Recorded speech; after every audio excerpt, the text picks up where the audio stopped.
There, fool. Hola, los saluda a todos los Goonies. Shit. Hola, saludos a todos los Goonies. Les saluda tu camarada K9 de Hoodstocks. Los invitamos hoy al live de hoy. Síganos en YouTube, opriman like y suscríbanse a Hoodstocks. Les mandamos mucho amor de tus compas. Aquí está el Lucky. Let's go, Nice, baby. nice. I mean, did he get the role? It's all we got, bro. You We on gotta go. Hoodstocks, baby? Yeah. On a motherfucking Wednesday evening. You know how we do this shit. Like, subscribe. Let's get this shit poppin', baby. Battles, I walk with no shadow. Desert in sandal, the ghost with the candle. King of all crowns, rip the rattle off serpents. Blood I thirst, since I am the worst. Follow your footsteps, you have no footprint. I am the surface, you worthless purpose. The moon, the stars, I'm connected to darkness. Heads of marksmen, I've hunted the farthest. Village of troops, Molotov the roofs. Black Sunday service with Holocaust roots.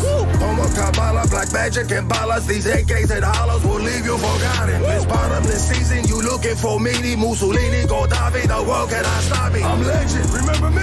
Gifted since birth, you were delivered in a hearse. Your mother and your father trade your soul for a curse. I'm a soldier, coming at you like a locomotive. Never knew I navigate the culture. Servants at the tabernacle potion. The devil made my father, little spirit set beside me. My mother was a slave to 3 witches on the island. Ever cheat death? Ever wake up and catch one breath? Master of obstacles, the Nostradamus. I structure the continent, the director of operas. I swing my arms, I move the seas. Yeah, baby. Hey, welcome to Hoodstocks, everybody. Like, subscribe, all that shit. Thank you for joining us this Wednesday evening. All right, let's hit these motherfucking sponsors, baby. God is good with these sponsors. Yes, sir. Origin Bakery Equipment, your one-stop shop for all your bakery restaurant equipment needs. Home-based to wholesale, commercial bakeries, new, used, and motherfucking worn out. No, not worn out, just new and used. Instagram, follow them on Instagram at Origin Bakery Equipment LLC, and Origin is spelled O-R-I-G-N, and then Bakery Equipment LLC. And if you want to pull up on them, they are in the city of El Monte, 10441 Rush Street, South El Monte, California, baby. You know what to do. And we also are sponsored by FBCountyUSA.com. Go there and get yourself some bulletproof motherfucking cholo pants, some motherfucking Charlie Browns, and I'm spitting all over the goddamn place. I'm fucked. Anyways, I apologize, sir. Passionate about his. Hey, I used to have gaps, bro. And when I had gaps, that motherfucking shit was just like, and they're like, God damn it, dog. I used to have bad. My teeth would look like motherfucking. People wear ponchos while talking to you and shit. Here we go, baby. FBCountyUSA.com, promo code Hoodstocks, and it's going to get you a discount. And I want to give a big shout out to my boy Pork Chops from the DANK shop, the DANK spot. 420, baby. Looking for good quality herb, and I mean real quality. Hit up the DANK spot in Whittier, where you can get all the best brands and products of cannabis. You can find them at 15022 Mulberry Drive, Unit K, in the city of Whittier, California. And follow them on Instagram at the DANKspot.420, at the DANKspot.420, and we blessed the homie with some, you know what I mean, with some herbs and some stuff that the DANK spot came and dropped off to us, dog. And he got a big old motherfucking bleeze on and all that good shit, you know what I mean? And also, too, if you guys would like to give him a phone call, you know what I mean? Call him up right now and order a pizza. You know what I mean? I don't know. Breathe heavy. Let them know that Hoodstock sent you. Their phone number is 562-282-7629. Okay. Check it out, my G's. Let's be real about this shit. Okay, we don't always have movie stars, television stars, Netflix stars here on the platform. That's just the motherfucking truth, dog. We got ghetto stars that come on this bitch, homie. But damn, homie, I guess we are reaching new levels in the Hoodstock universe, baby. But when we do have these individuals, we make sure we have the ones that can walk these streets with no worries, baby. So with that said, everybody, get up out your motherfucking futons and give it up for JJ Soria. Yes, sir. Let's go, baby. Let's go, baby. What's going on? I appreciate that introduction, bro. That's dope. Absolutely, baby. We appreciate you, doggy. My man. Thank you for making time, baby. Shit. You busy. You a busy man. I try to stay busy. I try. So this is how this came about. Let's have a real conversation about it. And I like to just give people like the kind of like just the backstory of how did these dudes hook up with each other, or how is JJ right here at Hoodstocks, you know? And honestly, I got turned out to you, dog, on Gentefied, dog, which is on a Netflix fucking special, dog, a series, dog, which is, and I'm upset about what they did with it, but we'll get to that, dog, you know what I mean? And I was just, it was during fucking the pandemic, dog. I was at home, bro, and we were all doing the same thing, trying to find some good quality content on fucking TV, Netflix, Hulu, wherever the fuck your shit is at. Wherever you can get it. Wherever you can get it, dog. And I found it on Netflix with Gentefied. And honestly, dog, sometimes when it comes to like, I hate to be this dude, but I'm gonna be this dude. But sometimes when it comes to like, to raza content, dog, sometimes they don't get it right. I'm just saying, bro. That's my personal opinion. I'm from the streets, dog, and sometimes I feel like they don't get it right, homie.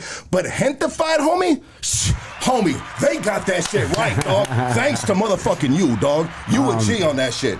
Thank you. No, it's a team effort. You know, it was a collaboration starting off with Marvin Lemus and Linda Yvette Chavez, the creators. And yeah, man, they just wanted to tell like a little love letter to Boyle Heights. And the other, you know, areas could resonate with too, and just, I mean, not even just Latinos, but if your family, you know, the language, whatever, that kind of, those type of, you know, the banters you have with your primos and stuff like that, like other cultures have that shit too, I'm sure. So, but it was a show that was like a family show, and I thought we did a damn good job. I'm proud of it for what we did with those 18 episodes. Let's go, baby. I mean, let's be honest. Let's not be honest, bro. So no, let's tell lies. Let's just tell lies today. Yeah, let's tell lies, dog. So there was 2 seasons of Gentefied, and then it was canceled. I mean, why did we not get a 3rd season, bro? I mean, that's really, I don't know, but from what I understood, it just didn't. I think it didn't meet up to the Netflix numbers that they needed. That the numbers were good. The numbers were good numbers, but it wasn't like quote unquote Netflix numbers, I guess you could say. Yeah. I think that's what went down. Okay, and so I was thinking about it, bro, because I always play shit through my mind and shit, right? You know what I mean? And I try to figure shit out myself. Or it seemed like maybe if season 2 came quicker, dog. If season 2 came quicker, that it would have rolled the first wave of season 1. Possibly. I mean, it coulda, shoulda, woulda, whatever. You know what I mean? It's not what happened. It was like, honestly, bro. Like, listen, I don't know what this. All I know is I took a pay cut for that show. You know what I mean? Like, I was passionate about it, and I think we did it justice for what it was. But I'm like, when we got out, I need to go make some money. You know what I mean? Like, just like I said, it's a pay cut. I took a significant pay cut to do that show, and I want to get back out there. You know what I'm saying? Like I said, I'm hanging my hat on that. On our show proudly, bro. I think what we did in 18 episodes, half hour, like the impact that we had on our community, the impact, I mean, it was dope. I mean, like our work here is done. We could have kept going. And there could have been longevity, maybe several seasons, you know what I mean? And it could have been hot, like you said, if it would have, the pandemic didn't happen or whatever, would have came back quicker, you know, who knows? But, what we do know is we made an impact with those 18 episodes, and I'm very proud of it. And yeah, you know. Bro, you are an amazing fucking actor, dog. Oh, man, I appreciate it. And honestly, it seems like you weren't even acting. It seemed like this is the first time that we meet each other in person, you know, but it just seemed like that just came so natural to you, bro. I mean, it seemed like you were playing yourself almost, bro. Yeah, in many ways, Eric is me. Like every character I play is me as that. That's how I always say. Every character I play is me as that. You know, they give me a breakdown of what they're looking for, and sometimes the character traits or whatever like match with who I am. You know, it resonates with me, and then the rest of it, I just create my version of whatever that is. You know what I'm saying?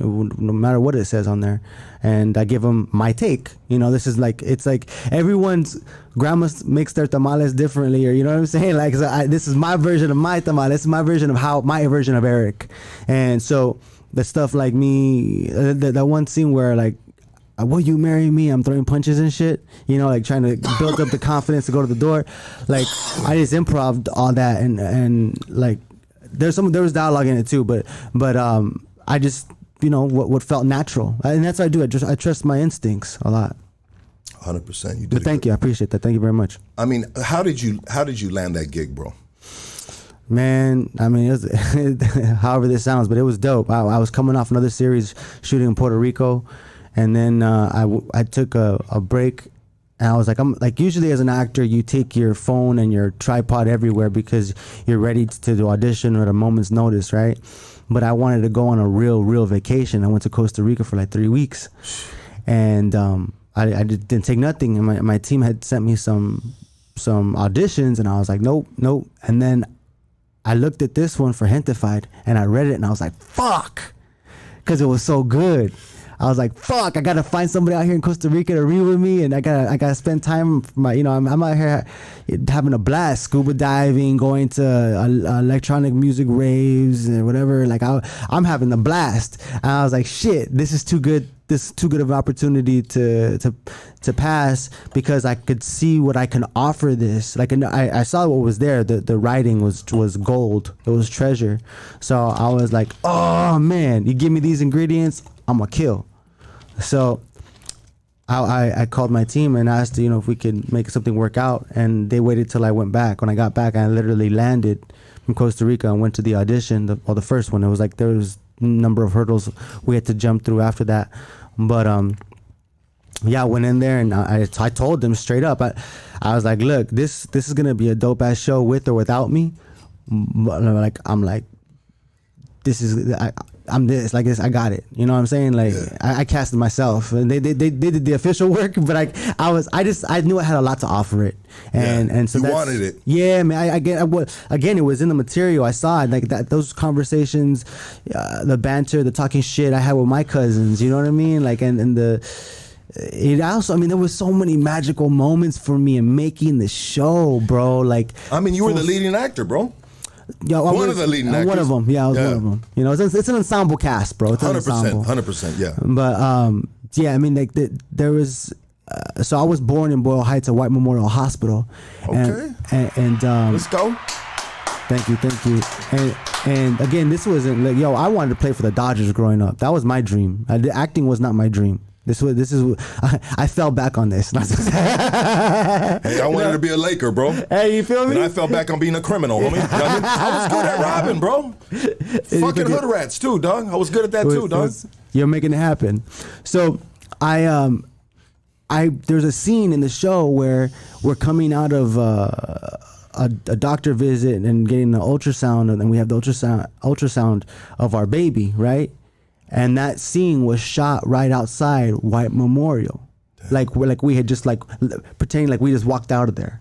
And I'm tripping because I'm like, this wasn't the life that I had foreseen for myself. But it's brought me back to fucking Boyle Heights, like to where I was born, bro. Like, you can't make that shit up. You know what I mean? And that was one of the magical moments that this show offered, blessed me with. Another one was having the opportunity to work opposite Joaquin Cosio, a legend, you know, and let's go, right? Baby. Nautical study. Woo! Pops! Pop! Yeah. You know, getting to work opposite of him. And I vicariously lived through our relationship on the show. A relationship that I did not get to have with my grandfather, who, for the short time that I had experienced with him, was my father figure. So there was just elements and things that I could connect to personally, or like I said, vicariously live through these characters, and it was a priceless experience. I mean, it seemed like you guys had real, like, the chemistry was amazing, bro. Yeah. Like that chemistry, bro. Yeah. I mean, did you know who was already casted on it when you were trying to, get that part? Did you know Joaquin was already there? No, I didn't know Joaquin until later. Okay, but in my mind, like they cast like Carlos. In my mind, was the guy, Carlos Santos, who played Chris. Yeah, that he was the guy.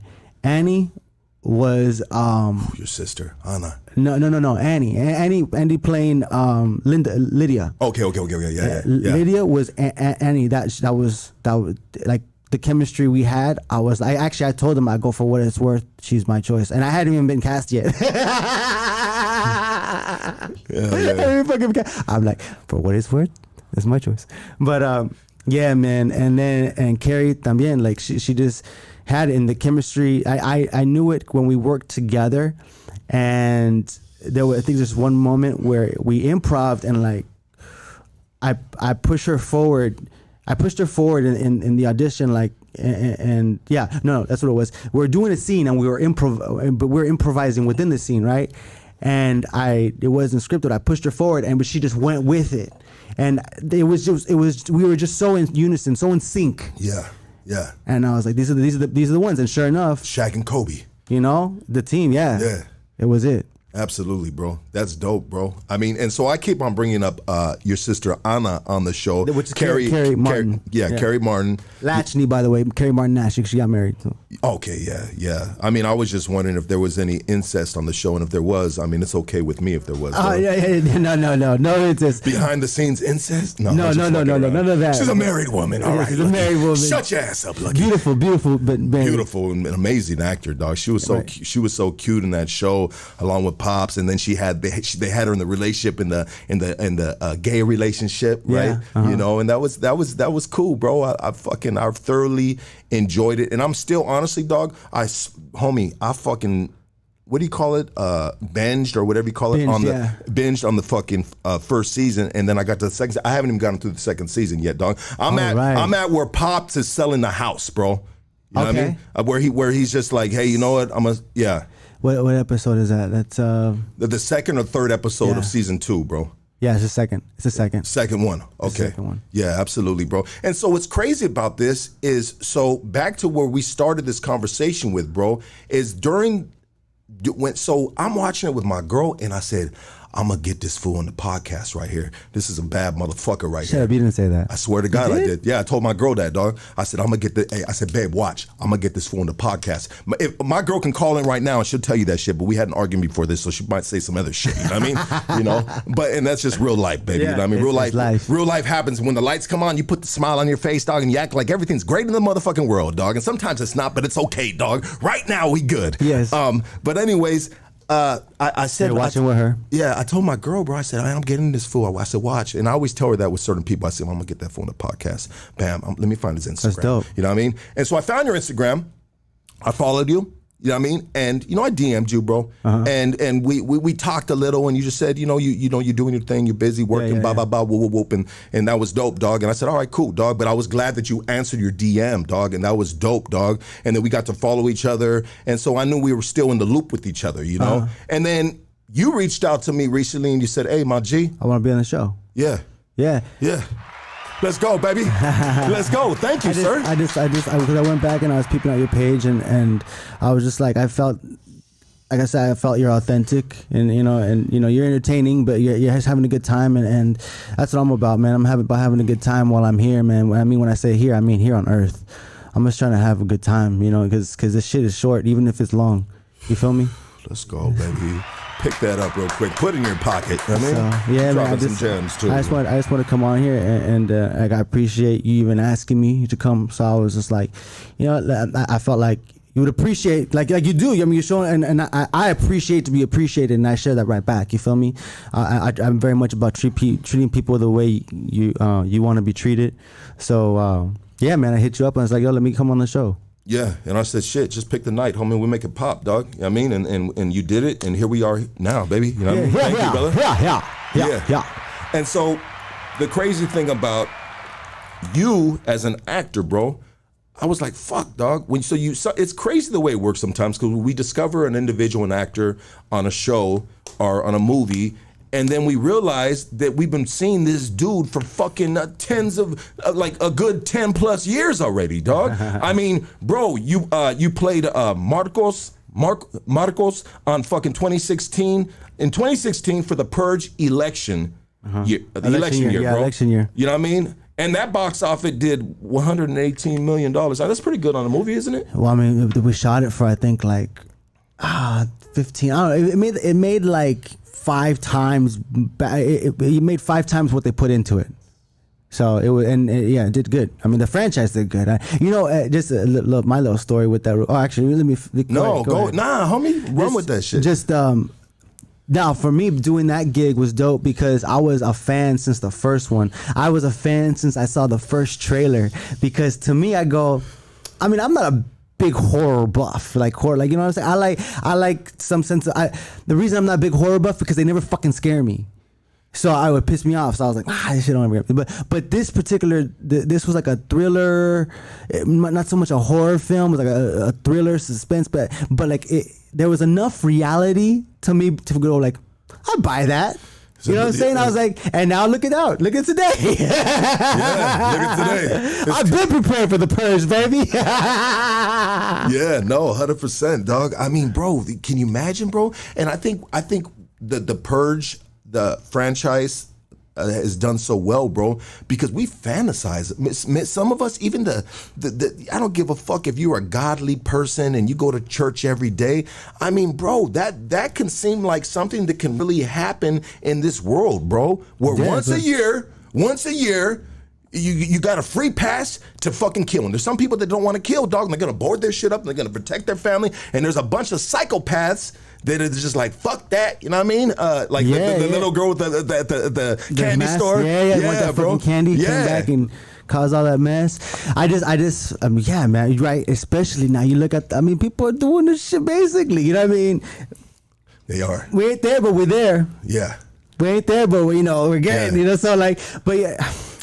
Yeah, I saw enough of the truth. I was like, I buy it. And then so to go from that point then to being one of the leads in the third one, election year, and to be that character I thought it was a dope character. So to being like one, I guess, being a movie that I was already a fan of, the franchise was dope. You know, I also got to be in Fast and Furious. I was like in one of them for like if you blinked, you missed me. But you know, it was cool to be a part one of those too. Absolutely. Hold on. Yeah. Hey, hold on, rewind it. If you sneeze, you lost me, bro. You didn't get to see it. Those got to be the heartbreaking ones, bro. Because when you initially were filming it, it felt like you were getting a lot of airtime. And then when they fucking edit and they chop it and they put it up. Oh no! Honestly, they just offered that to me. It was like a little one-line role, and they had gave me like so many opportunities. Just wasn't the right fit. Like for the lead villain, or like I'm fighting Vin Diesel and all this stuff. They let me audition for like all these other characters, but it just wasn't the right fit. And they go, you know what? Just would you do this one-line thing? And I'm like, sure, I get to be part of the fucking franchise. That's cool, you know? And you know what they say, bro, if you got fucking words, and it can be a couple words, bro, you're getting paid a cool paycheck, right? Yeah. I mean, for what it was, you know, and it was early on in my career, so. Absolutely, bro. Yeah, you know, and back to the Purge, bro. I mean, you were the sharpshooter, bro. And you had to play an illegal immigrant in this world, even though everyone else is illegal immigrants. Anyways, we don't have to get on that shit. But I'm just saying, right? You know, you had to play, and so you had to kind of speak with like a broken English. Okay. You know, bro, I appreciate you for bringing that up because I appreciate you bringing it up because it brings something up, something that was vulnerable for me because, like, you hear how I talk naturally, right? And there was, they gave me the liberty to like play with the story. The character's from Juarez, right?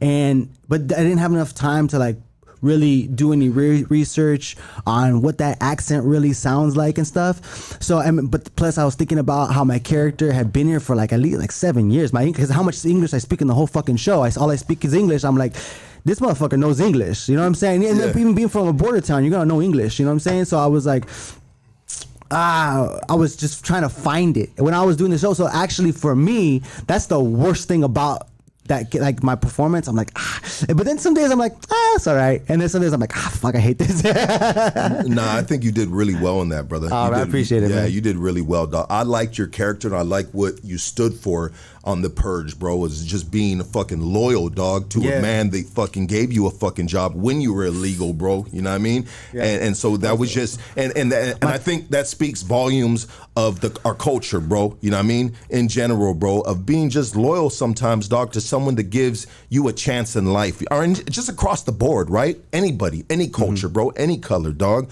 I mean, you know, you're gonna be loyal, bro. And if you're not, dog, then the fuck out the way. Don't be loyal to a detriment. 100%. Don't hurt yourself for some shit. But real quick, I wanted to say shout out to Michael T. Williamson, who I played opposite of in that Purge when he played the liquor store owner. That dude seemed like a cool motherfucker, dog. Man, he's been around for ages. He's great. Yeah, he's great. Yeah, he did a good role in that. And then also we got you, and I don't mean to fucking. I just got a couple more, bro. You know what I mean? No. Okay. So, Chico. 2009, Crank 2, High Voltage. The dude with all the tattoos on the face was fucking you. Yo, you remember that character, huh? Yeah, man, that was me. That was so much fun. You guys remember that movie? I did. Yeah, that was a wild character, man. It was fun. What's also funny is the story how I got that job. I went like the character was like just always pissed, right? So I was like had to validate why I'd always be walking around like that. And honestly, like in the film, like there's an Asian demographic and then there's a black demographic, right? So I sat in the audition just like judging people and like saying all this racist shit in my head like that there, because like at first I go they're talking shit about me. The fuck is fuck with my mind, fuck, you know what I'm saying? Yeah. They're talking shit about me. So I got myself all hyped and pissed, and they had me sit out there forever for the audition. And so when I walked in, I just ran with it. I go, this audition better be worth my time, because my fucking managers bailed me out of jail to come to this shit. And I don't even know if they bought any of what the fuck I was saying, but they're like, all right, we'll run with it. And they're like, he goes, can I see your headshot? And then I go, here. And he goes, I need something to throw darts at. He goes, yeah, because your headshot, I need something to throw darts at. And I go, I pull my shit back. I go, put your own fucking picture up. And then like I just going off, just saying shit. And then after I did the audition, I go, and if you don't like my acting, I cut my floors, I could, sweep, get a side gig on the side. And I think my personality is over probably what won me over. Let's go, baby. Motherfuckers don't know about that shit, dog. But shout out to them dudes, dog. I mean, they were trying to trigger you, dog. Yeah. They were trying to trigger you, bro. Yeah. Hey, homie, give me your headshot, dog, so we can throw darts. I'm like, man, fuck you, dog. What the fuck you think you're talking to, dog? You know what I mean? No, I'm gonna be right back with a face full of tattoos and motherfucking. Yo, and Mark, Mike McCash was the artist that did those tats. Hey, that's saying a lot, because being a pothead, I can't remember shit, except for my lines. But I'm actually just impressed that I still got it. Yeah, you got it, dog. You still doing it, baby. You've been doing it so long, dog. It's probably like the back of your hand type of shit, dog. But Mike McCash did all those tattoos, is what I was trying to get at. I remember his name. Mike McCash, he did some great work with all those tattoos. And then, yeah, man, what a solid team. I mean, you got to work. Did you get to work? Well, obviously you did, because you fought the dude, bro. Jason Statham. Yeah. I mean, how was it working with that dude? He's like a dude's dude. You know what I mean? Like, just like, hey, mate. Like a man's man. Yeah. He's cool. He's a real cool cat. So, yeah, that's all I can really say. He's got big dick energy. Yeah. He's yeah. Yeah. He knows who he is. Yeah. You know what I'm saying? Yeah. So I had no problem working with him. I did fuck up one time. I accidentally really hit him with I think it was a pipe. Man, I was early on in my career, bro. I was just, I was excited. You know what I mean? Still thinking about that headshot and them darts. Dog, I'd have been pissed too. No, but yeah, I've had so much fun firing all those fucking different guns. It was dope. Wow, bro. That type of gig, bro, just seems like it's just a fucking playground for a fucking psychotic motherfucker, a crazy motherfucker, dog. Like, even if you're not like that in real life, bro, but sometimes we have these fucking like personas, the masked man type of shit. Like, what I'll say for me is, I mean, and this is nothing I'm proud of, but I do have I have a really a bad temper. But that's why I am so happy and positive and all this other shit. Like, I had to work, and like, I'm built off pain, bro. I'm built off, like real shit. But that's why I'm so the way I am. Fuck, I got a little too high. To trigger those fucking characters, bro. Yeah, so that's what I'm trying to get to. Yeah. Like, so that real anger and shit, I tap into and to look like that, you know what I'm saying? Or like, at least in my eyes, or at least how I feel, you know what I mean? Because you felt that in your life before. Yeah, exactly. Okay. I'm not going out killing people, but Nah, you don't have to. I do. What I do is I try to. I say I play for real, so it's never an act. Absolutely. I play for real, so it's never an act. So I try to commit. I try to commit as much as I can. The crime. Whatever it is. Yeah, whatever it is. I try to commit as much as I can within action and cut. I try to commit to it as much as whatever I'm doing, whether I'm crying, whether I'm upset, Exactly, and I excuse me, dog. For as soon as I hear commit, I think of crime, dog. But that's just coming from an ex-criminal, dog. You know what I mean? I'm a good guy now, dog. Tax-paying citizen, daddy, all the good shit, dog. Yeah. You know what I mean? But back to you talking about, just channeling that fucking inner pain that you felt once upon a time ago. I feel like that's a perfect segue, brother, to start your story right here now on Hoodstocks, bro, on how we got to the big screen, bro. How was it being raised with moms and pops, being born out of White Memorial, dog? I mean, so my story from going from Boyle Heights to White Memorial was that I lived in El Sereno, right? Yeah. Like for the first 9 years of my life, very impactful. Been through all kinds of trauma. Dad beat mom. That was I went from adoring my father to being terrified of my father, and he got deported back to Mexico once I saw him beat my mom, like I disowned him. I said, "You're not my father no more." You're like, that was it. I was like at 4 years old, bro, and I still remember. You disowned him. Yeah, it was crazy. And usually we don't remember shit like that young unless it was traumatic. Yeah. So anyway, I didn't even realize that's what this shit was called until way later. Like, it was trauma. Just life. Yeah. It was just life. Exactly. You know what I mean? But the professionals call it trauma, sir. Apparently. PTSD. But I've been my own therapist all my years. You know what I'm saying? Like I've done a lot of self-analysis and this and the other. But anyways, so then going impactful. So that's why I claim El Sereno. That's why I claim that area, because I fractured my skull when I was like 6. Got bit in the face by a dog that I trusted, like it was my friend. When I was 5, it was like 4. My dad's situation. 5, I got bit in the face by, or 4 or 5 again. I got bit in the face by this dog, Johan. And then 6, 7, I fractured my skull, and like had a concussion, throwing up, all this and the other, forgetting family, forgetting all this kinds of shit. And I've always been a smart ass. That's who I am. It's in my smile. As soon as you smile, his motherfuckers are like, "Fuck you, JJ." I know that smile, sir. But then, so I was a smart ass, and then after my head injury, I was a dumbass, and it just took me a while to like figure shit out. So, anyways, having to go through that, and quite honestly, I've been molested, like all that shit, like all those traumas you go through, like not everybody, but me, I went through all this shit, and then so all that shit is why I claim that area. Because that's where I was built.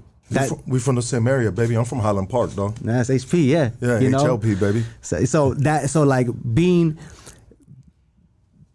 that's where I was made, basically. Yeah. I built off of. That's why I claim it. And then most of my life I've lived in the San Fernando Valley.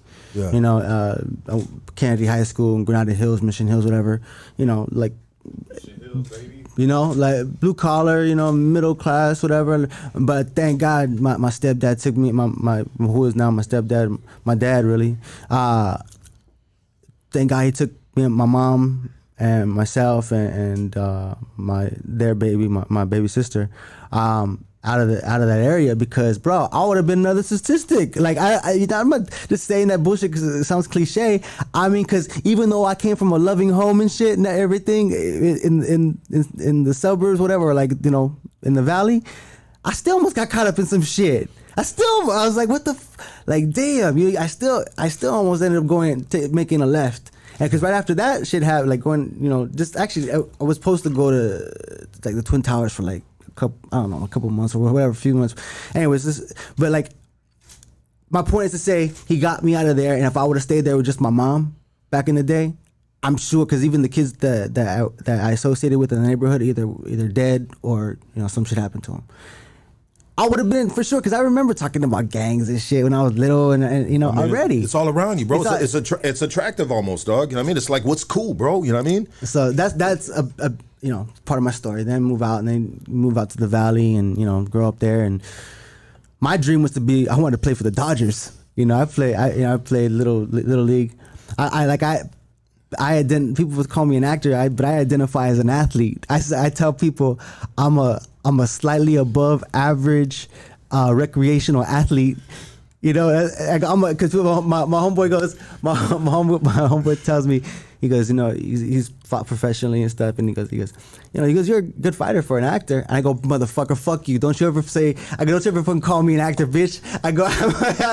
I'll go, I'm a great actor for a slightly above average recreational athlete. Yeah, let's go, baby. I mean, and also too, dog, you know what, dog, your dreams, dog, don't ever let them go. But you can still play for the Dodgers, dog. Do you have a PlayStation? No, I think I. Okay, well, see, if you ever want to play for the Dodgers, dog, just pick up that control, homie. You know what I mean? Ha ha. You know, hit yourself a home run. Ha ha. Hey, it's about time someone reacts to one of my corny jokes like that, dog. Thank you very much, sir. I appreciate that, dog. Shout out to your step pops, bro. You know what I mean? Shout out to step pops, bro. Bro, thank you, man. Thank you for doing that, for saying that. Yeah. Because I tell him all the time, like, and that's actually a relationship that I've nurtured, man. Like, there was a time where he didn't say I love you. I had to say that shit first. You know, I had to start saying that shit first, which was. You made different, bro. You made different because a lot of, bro, you had to love that man. Crazy, dog, for you to say it first, bro. I used to hate him when I was younger because I go, you know, my father, that, you know, and I used to hate him, bro. And then I went from hating him to dealing with him, like, 'cause I had to deal with him. I lived under his roof, to appreciating him, to respecting him, and then once I saw like how much he loved my mother, to loving him. And what age were you at? And I'm just curious, dog, because I have a stepdaughter. I mean, we have a lot of step kids, you know, parents, kids, all this stuff, right?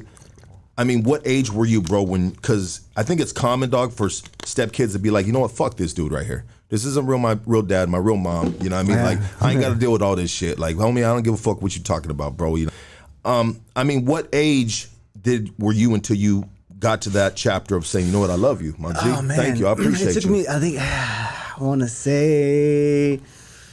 want to say my late 20s, something like that. Maybe even later, bro. I really can't remember. But I remember how it started. I was like, all right, mom, I love you. All right, I love you. It was like, what? You know, like, I love you. And I'd be walking out, you know? And then it gets to a place where, like, close, love you, dad. And then eventually he'd say it back. And then to love you, mom, love you, dad, like really say it with, you know, like fully, and then get to the point to where I hug him, give him a kiss on the head, and, you know, that's where how far it's evolved, you know what I mean? At least from my end, you know what I mean? That's yeah, man, that's I would say the relationship that I have with my stepdad is probably the most evolved relationship I've had in my life. Let's go, baby. Let's go. Yeah, because it took a minute to come full circle and just like get where, I mean, to meet to that level of love, right? That's a hard journey. I mean, yeah, and just like I felt that I was doing I guess I've been my own therapist, bro. Like growing up, I've always been my own therapist. And then I've always been the best friend for all those girls that they used to talk about, you know, their man. Like I was the nice guy. I was the nice guy that, like, you know, that was there. Like, and they would tell me about whatever they're going through. So I know how nuts girls are. Girls are fucking crazy, bro. You know what, dog? I used to act like I was gay, dog, and they trust me to be in there and change in front of me, dog. You know what I mean? And then next thing I'm grabbing their titties, and they're like, "This fool isn't gay. This is a pervert right here, dog." You know what I mean? So my nice guy didn't live very long, dog. Yeah, you know what I mean? yeah. But shout out to you, dog, because I've always been on the other side of that fence, dog, where it was like, man, he's a fucking asshole. Fuck that dude. But the girls be saying, oh yeah, whoa, fucking JJ, fucking Lucky. Next thing you know it, you know what I mean? Where were you at last night? Yeah. You know where? You know? Come on, baby. Nice guys finish last, baby. You know? Look at Preston. Preston's a nice guy, dog. I don't know. He's got a stepdad too, dog. His stepdad loves him so much he leaves him hickeys on his neck. Ooh, that's a little too nice, bro. I was trying to make up for the last one, bro, because the last one you said, ha ha, ha ha. Yeah. Fucking dick. Yeah, it's all good. It's love, baby. Yeah. And so that's fucking dope, bro. What age were you, bro, when you got into the acting, bro. So again, I told you I wanted to be a professional athlete. That was my dream. And once by junior college, I was like, I'm not doing anything. I lost belief in myself and my ability to do that. Right? Make that. I mean, were you playing high school baseball? Not even, bro. Like I guess like I went, I tried. Like there's a deeper story. I'm like, why? Because I played football. I ended up playing football, and like the what coach, position? Wide receiver. Okay. But I was the best left out. You know what I mean? Like I was on the bench a lot. Like I worked hard. No lie, bro. It's the fucking truth. Homie said left out. You know, I was the best. I was the best cheerleader in pads, bro. Hey, baby. You know what I mean? You were the only dude that didn't have to take a shower after the game, dog. It's all right? good, baby. I look good. Straight to the club. You know, I got, you know, everyone gets their fucking letter and shit. But you know, I worked hard. And it taught me a lot about myself. And you know. Well, let me ask you this question: how good was the team? The team was good. Okay, so if the team is good, bro, then all the other guys are the ones that made the team good, bro. The dudes that aren't that are sitting on the bench, because those dudes made the team good, bro. What the fuck are you saying right now? Maybe I'm too high. What are you saying? I'm just saying, bro, behind every, championship or good fucking team, bro, the dudes that you see sitting on the bench, dog, they're just as good, dog, because they got these dudes in position to be that good because these dudes practice against these dudes, right? You know, that sounds real good, bro. That sounds, you know. No, it's not like that, dog. Check it out, dog. You know, no. It's a team what about game. the coaches, dog? What about Kobe Bryant's coaches, dog? Here's what I know, man. Here's how I can tell you. All I know is I busted my ass, and the guys that played ahead of me were faster. They've been playing since they were little. I mean, when I got started in football, because I played Little League baseball growing up, and then I went to that school. Actually, I went to that particular school because of the baseball program. But the audition happened the same day at my homeboy's funeral. I didn't go to school that day. Went to my homeboy's funeral. I felt like I was mentally out of it, whatever. But like everyone on the team, I had played with, and they were surprised I didn't even get past like the first round, that first cut, nothing. They let me go. Yeah. I talked to the head coach. I'm like, yo, because I'm now at first, like I said, I went to the school for baseball, but then I saw football and I saw the energy and I saw the girls and I was like, what the fuck? So going on the field, I'm like, I want to be a part of this shit, you know. And then I got into football. I didn't even know what a fucking 3-point stance was. You know, I didn't know shit. So I had to learn everything. And I was skinny. You know, I'm sure I got another concussion once at some point. But yeah, man, I started playing football, and then but then you know, junior college came, and I was like, okay, what the fuck am I gonna do? And I chose physical therapy. This is a long story, but you know, it is what it is. I went to junior college, and I was gonna do physical therapy. Take your time, bro. Take your time, baby. Oh, okay, we chilling, homie. I know you got a long drive, but yeah, do your thing, baby. Do your thing. Yeah. Long story's okay here, dog. So I go to school and I make the decision to be a physical therapist, and I'm like, fuck, man. All right, this is be a good job. As long as people get old and people get hurt, I'll have a job, you know, because I need consistent work, and then make good money and help people. I'm getting help people. I'm a good citizen. That sounds good. Make good money. But then I didn't think about. But that shit's so fucking boring. That shit was boring. I went to go do an observation. I was like, oh, hell no, I won't be happy. And I was like, oh, shit, I never thought about being happy. So I go back to my college counselor. I go, all right, let's do psychology. I always found how people think to be interesting. And she goes, all right, well, you need some elective classes and some extra units. You could choose between painting, drawing, and theater. I said, all right, well, fucking drawing, I can't do to save my life. Painting, that shit sounds boring.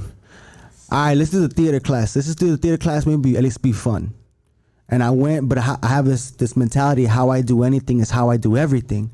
I went, sat up front, listened to what the instructor was talking about, what acting was, creating characters and telling stories. And I was like, that shit hit me. I was like, oh shit, I've always loved stories. And I love storytelling. My grandma used to tell me stories when I was a kid to put me to sleep, but I would never go to sleep because I'd want to hear more stories. Let's go. So this is happening on day one of the class. Yeah. And I'm like, wait a minute, I can make a living doing this shit, telling stories? I go, I'm an actor. I made a choice right there. I didn't even do fucking anything. I go, I'm an actor. Before I said that, I did the math. And the math for me was this. I go, I go, I'm good looking. If I just put forth the same work ethic that I put towards athletics, towards this, I'll figure the rest out. That was my mentality. And I just walked out of that class and I'm an actor, you know, and obviously I had to, you know, you learn craft, you learn, like I just started asking questions. I used to do security for like clubs and shit and events. And there's one actor named Zach Ward from an old school movie called Christmas Story. He played the freckle-faced villain in that. And I remember him, he came up to the event and I'm like, oh shit. And I had just decided to make, you know, this is what I'm gonna do. And I saw him like, yo, if I give you this band, will you just like sit down with me, have a meal, and like just like ask you some questions, and like basic shit, man. Like he was down, I gave him the wristband, and like I'm like, you know, where can I find auditions or this, that, and the other? He's like, go to the, like, I need a manager, agent. He goes, go to this store called Samuel French on Hollywood, you know, and get this book called The Managers, and like just basic shit. But like I just started asking questions, and you know. So the story goes, I eventually crashed an agent's office, snuck in, did like a cold read for them. I was all right. I was nervous. It was like some Nick Cannon sides or some shit, you know. Yeah. And I was nervous, but you know, I did it, and they tried me out and got a Levi commercial in 2005. So like spring of 2003, I think it was when I got in that class, and then I was SAG by 2004, you know, working as a professional, you know, Screen Actors Guild actor, and just, you know, how hard is that struggle, bro? How hard is that, bro? That grind of just not giving up and being consistent, I remember doing background work, work. Yeah, go ahead. I remember doing extra work, and actually that was just funny. The whole process of like, I'm like, someone was telling me, oh, you need to become SAG. This is at school, and I'm like, what's SAG?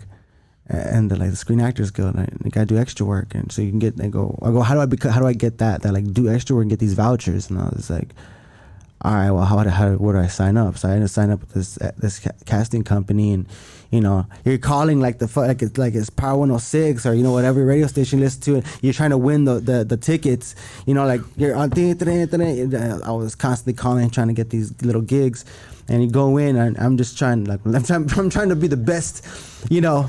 Best background I could be, you know, whatever I could do to help, whatever, you know, to do anything so I can get one of these motherfucking things. And some, like, there was very quickly I got one, and then I got another one for being featured in this show called Seventh Heaven, and then I ended up getting cast in a Levi commercial, like an actual audition. I went to an audition through this agent that I had at the time, and boom, that's just where it started, man. And just chipping away for however many years, and you know, been doing my thing. You know, it's crazy because background acting, bro, is I mean, every gang member that gets out of prison, bro, every homie that gets out of prison, he's gonna be an actor. You know what I mean? And you know what you're gonna play, bro?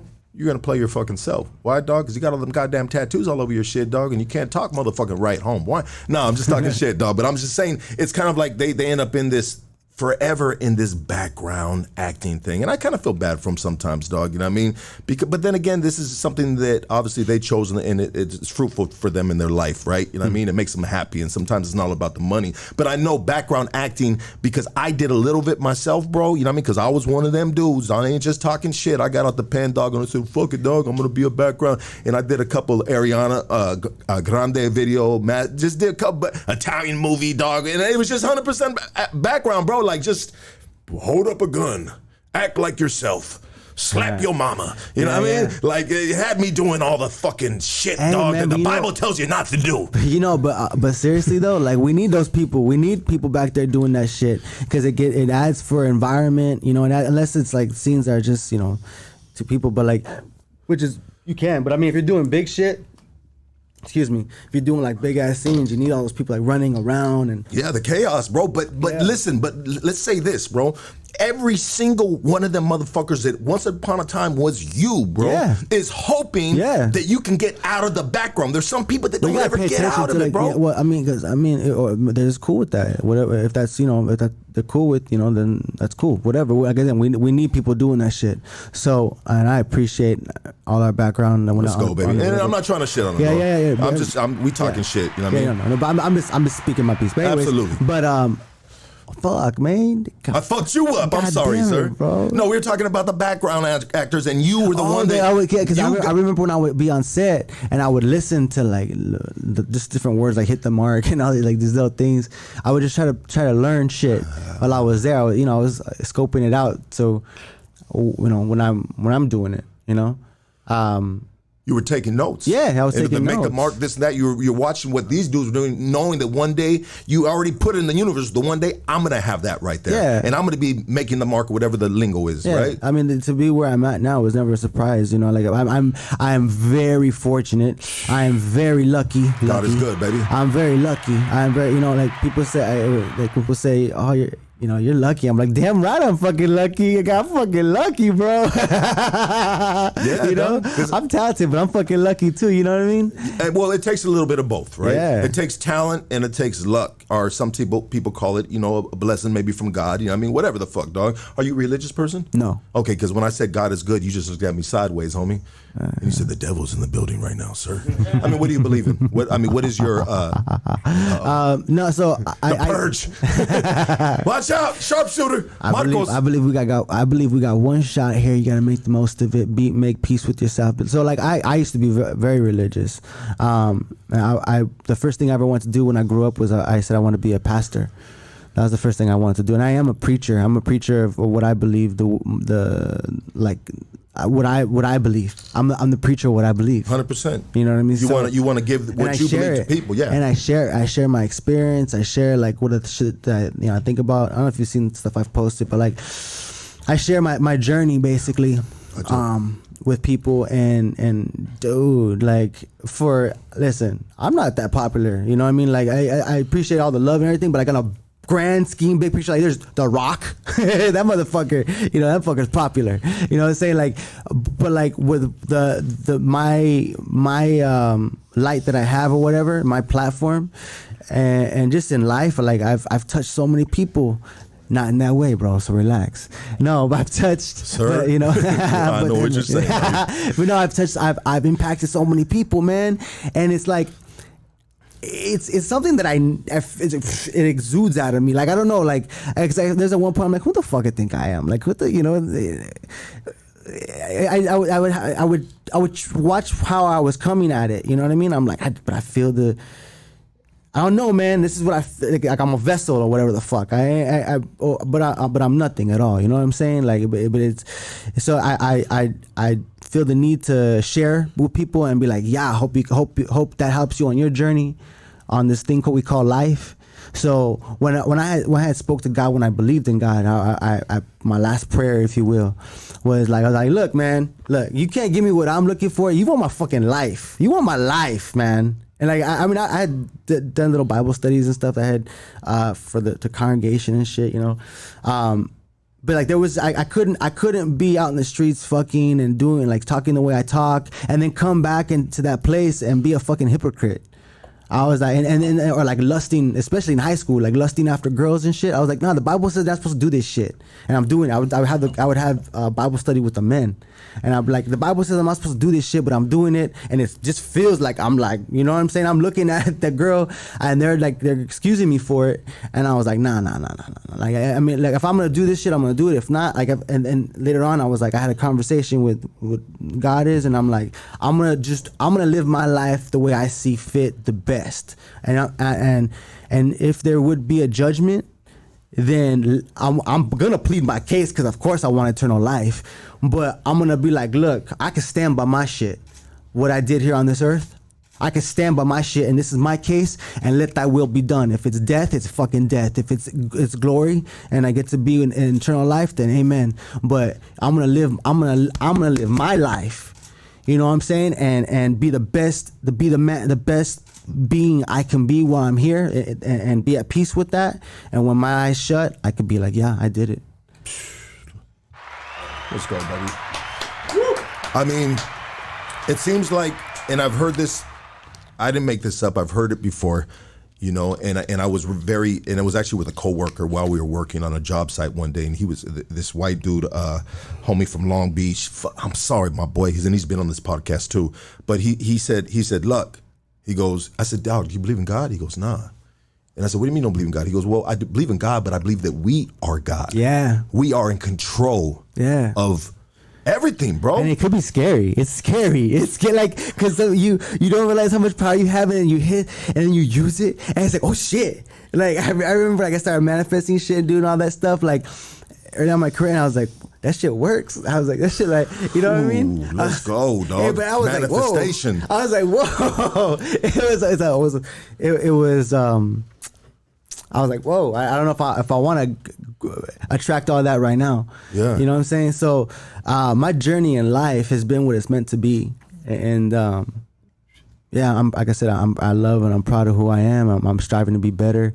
And whether it's on set, whether it's just in life, you know, I just, whenever I feel like I get gems of information or like a wisdom, if you will, I try to pass that shit on, you know? I'm like, I don't know if I right now, I'm not trying to have no kids, and I don't know if I ever will want to, but if I were to, like, that's like the ultimate passing down of wisdom, right? Like, you just try to like chop them up. I'm glad I didn't have no fucking kids earlier on, because like the amount of wisdom I have now. Yeah. I mean, like you said, dog, if the time presents itself, then you're gonna cross that bridge, right? Yeah. But as of right now, you live in your chilling. thing. Yeah, you live in your life, you know. but it's crazy, dog, because we watch all these movies about superheroes. But check it out. If each and one of you guys look in the mirror right now, bathroom mirror, any mirror, rear view mirror, we are all superheroes. We all have a power. Yeah, and like the homie was talking about, manifestation is a power that's been given to us. I mean, when you manifest something, you can't just say, you know what? I want to be this or that or whatever, and then sit on the fucking sofa. No, you got to just put it in the universe. You know what I mean? Throw it out there, but you got to put one foot in front of the other. Yeah, it takes action. You can't just be sitting there envisioning something or like drawing pictures of, you know, saying I'm gonna be the best or I'm gonna be doing this. No, you got to do action. But you know, all that leads to it. You know, you feel I want to say even compelled to like have to move. So like, I mean, there's other endeavors. I'm right now in the process of producing a film. Wow. And I've been talking about doing this forever. Like, this has been part of, like, you know, what I initially thought I would do, and now I'm here. But it took me a long time to take that action. It took me a while to take that action. Like, and then like I have other endeavors like I want to tackle, but you know, just fear of failure, or just analysis into paralysis type shit. But now I go, all right, like, I mean, and I wrote it in my goal list like every year, you know, like same thing with learning how to be fluent in Spanish. I write that shit down every year, but I haven't fucking done it.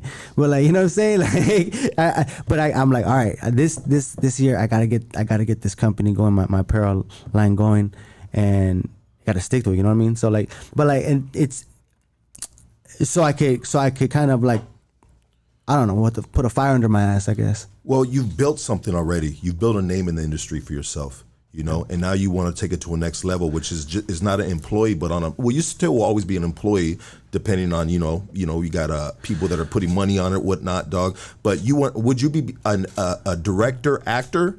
No, right now I'm more interested in producing. I feel like I feel like I have something to offer that part of the storytelling process. I believe this is what I with no experience of doing it, but I believe that I can put the pieces together, the right people together to tell a story. And then eventually, once I get I guess more confidence in regards to what it would take for me to direct, then I'll go and start making that move. I just need to start probably shooting and stuff. But I guess right now my mind's on producing. I find that stimulating. You know what I mean? The idea of putting the pieces together to make the best picture possible for whatever money you got.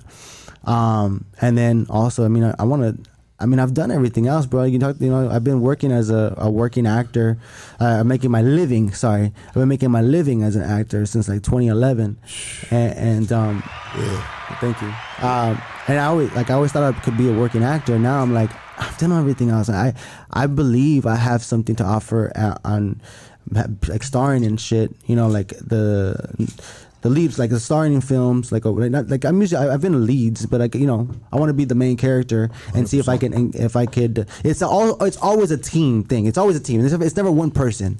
But being in that spot, I want to play that position to my best ability and see what that creates. It's more than just being the character. For me, it's being a quarterback, being a team leader, again, it's a team. I take the mental approach I took towards athletics, I put it towards this. I want my team to feel valued. I want my team to be like want to come to work, and when we're tired in the 15th hour, and it's like this camera's getting heavier and shit, I want to know enough about them, or like have a rapport with everyone to be like, nah, I'm gonna take that extra effort to get that right shot of JJ, because like we're invested in each other. I know about him, I know about his life, how his life at home is going, or like just how you doing. Like I try to do my part to, again, treat people the way I want to be treated, right?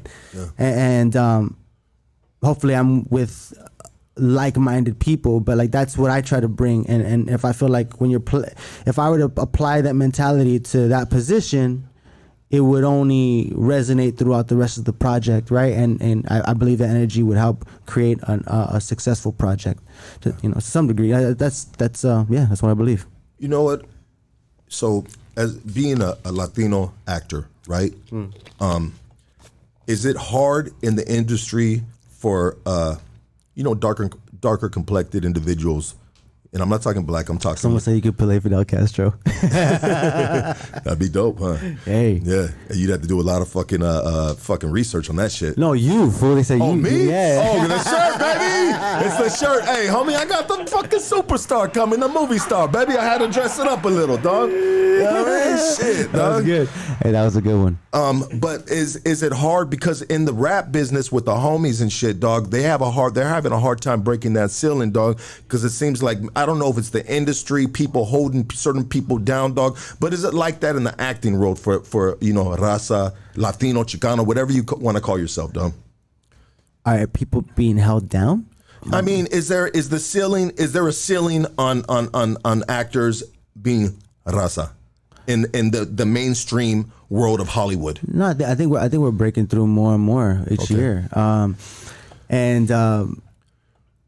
Yeah, I just what I actually I was thinking about. I didn't post it, but I thought it. I was like, you know what? Why is it that if a cast of Latinos is the like majority, or like if the majority of the cast is Latino, or black, is like it's an all Latino cast, a majority, it's considered a Latino project. Like that. That's like what we've been watching, like a bunch of white people in movies for years, and we like the shit. Like we didn't categorize it as white people. But movie. Then again, that's all that was there. But yeah, exactly. But we, exactly. But my point is to say, like, why can't we like get mass market, or promotion, big time promotion, like those things.